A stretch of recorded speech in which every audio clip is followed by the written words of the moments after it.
Before I get to the content of this section, which is inverse matrices, we have a couple of things to talk about. So this is going to be a short video where we just talk about some of the preliminaries before we get moving with the heart of the content here. So the first is let B be this matrix A, B, C, D. And what I want to do is I want to calculate I times B and B times I and just see what we get.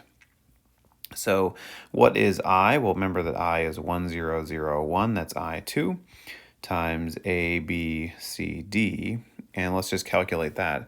So remember, it's going to be 1 times A plus 0 times C. That's the first spot, so just A. Then 1 times B plus 0 times D is just B. Then 0 times A plus 1 times C is C. I think you can see what's going on here. 0 times B, 1 times D is D. So look at that. It looks like IB is just B. All right, what about the other side? We learned that multiplying matrices in the opposite order gives us different results. What happens this time? Well, this time we get A times 1, B times 0. That's just A. A times, oops, wrong tool. A times 0, B times 1, that's B. You can see it's going to give us the same result here. C times 1, D times 0, and then C times 0, D times 1. All right, so also BI is also B. All right. So this actually works not just for square matrices, but for any matrices.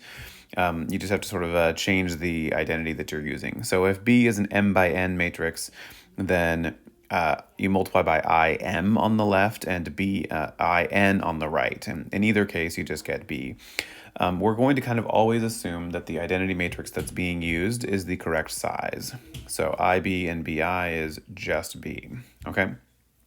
Now, what does the matrix I behave like in the land of real numbers?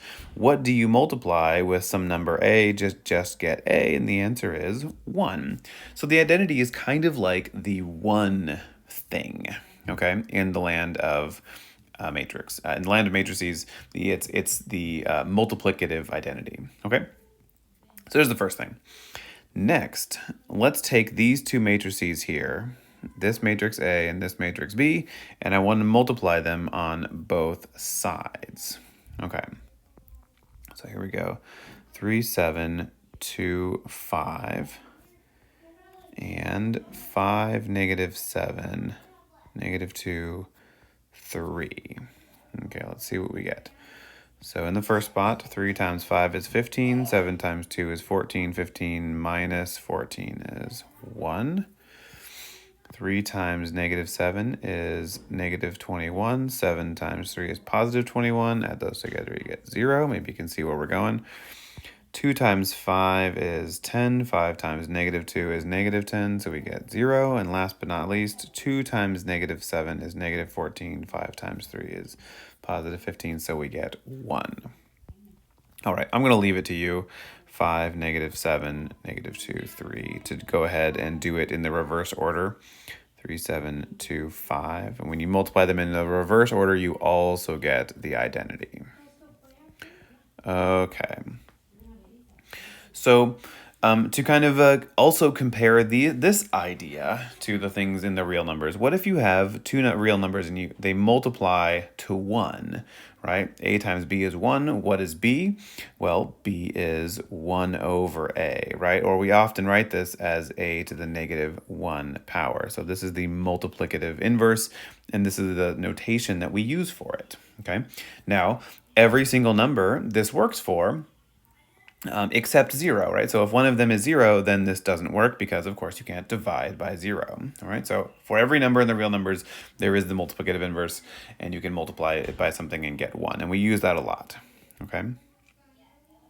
Now, here we go. So for the matrix A below, is there a matrix B, like this, that you can do that trick to multiply it to get the identity I, right?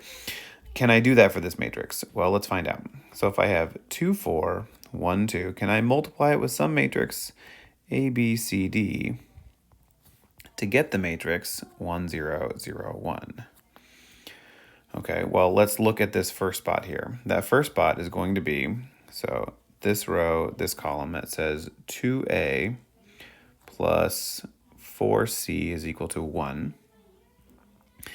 Next, I want to look at the second one. So this one and this one. So that's going to be 1a plus 2c is equal to 0. And we can see that if you take and multiply this first one by a half, what you really get is a plus 2c is equal to 1/2. And so this system requires me to have both a plus 2c is 0 and a plus 2c is 1/2.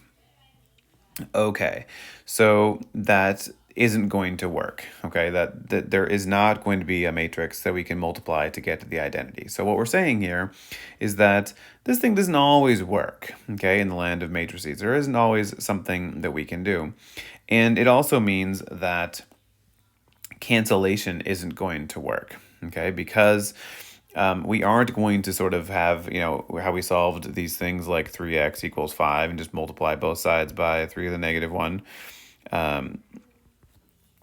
And on that 3 to the negative 1. And so x is going to be 5 times 3 to the negative 1. And I did that in the wrong order, for matrices also. But so we're not going to be able to do that in the land of matrices. And we discussed this cancellation thing in a previous section. Okay, so there's going to be some limitations, and there's going to be matrices that you can't do that kind of trick for. Okay, and in the next video, we're going to define them and explore. All right, and I'll see you then.